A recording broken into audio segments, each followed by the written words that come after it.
नमस्कार, स्वागत है जहां हम मुश्किल चीजों को एकदम आसान बना देते हैं।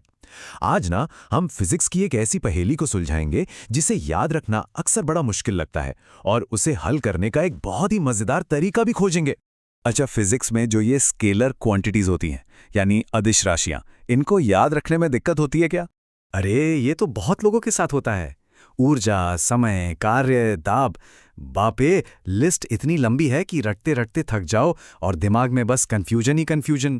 पर जरा सोचिए, क्या हो अगर इन सब को याद रखने की एक सिंपल सी ट्रिक हो, बस एक जादुई सेंटेंस और सब कुछ याद। तो क्या वो राज जानने के लिए तैयार हैं? तो ठीक है, इंतजार खत्म करते हैं। ये रहा वो सॉल्यूशन, वो एक जादुई वाक्य जो सारी की सारी मुश्किलें चुटकियों में आसान कर देगा। और वो वाक्य है, उसका दाल एमएससी से आता है। हाँ, बस यही एक लाइन। सुनने में थोड़ा अजीब लग रहा होगा, है ना?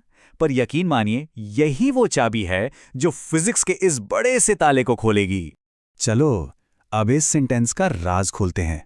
देखते हैं कि ये इतना सीधा साधा सा दिखने वाला वाक्य अपने अंदर फिजिक्स के 10 बड़े बड़े कॉन्सेप्ट्स कैसे छिपाए हुए हैं। आइए इसको एक एक करके तोड़कर समझते हैं।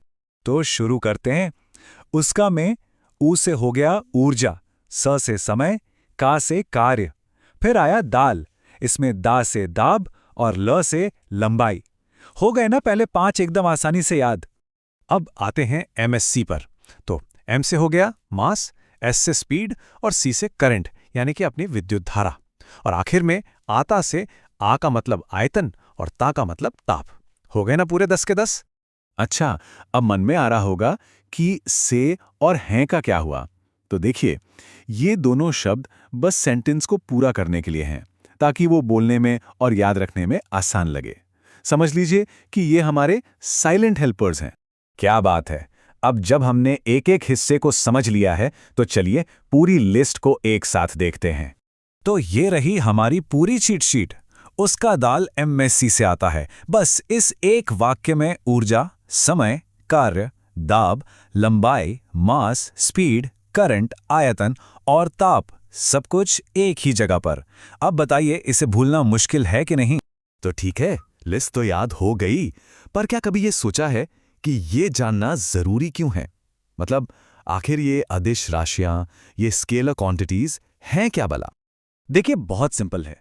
एक अदिश राशि यानी स्केलर क्वांटिटी वो होती है जिसमें सिर्फ वैल्यू होती है, मतलब सिर्फ एक नंबर होता है, पर कोई दिशा, कोई डायरेक्शन नहीं होती।